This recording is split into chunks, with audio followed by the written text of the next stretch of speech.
సంవత్సరాల చివరిలో కూర్చొని ఒక అవకాశం దొరికిందని ఆ 2 సంవత్సరాలు మొదటి బెంచ్లో కూర్చొని గురువుల్ని వింటూ ఆ తర్వాత నా కెరియర్ ఏదైతే ఉందో బ్రహ్మాండంగా ముందుకు వెళ్ళగలిగా. ఆ విధంగా ఇంటర్మీడియట్ అన్నది నాకు గుర్తొస్తుంది.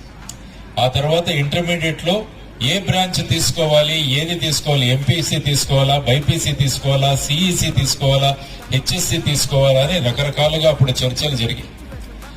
మాకున్న గురువులు ఎంత గొప్పవారంటే, మాకు చదువు చెప్పిన మా తెలుగు మాస్టరు, మా మ్యాథ్స్ టీచర్ 10th క్లాస్లో వాళ్ళందరూ మా నాన్నగారిని కలవడానికి వచ్చారు.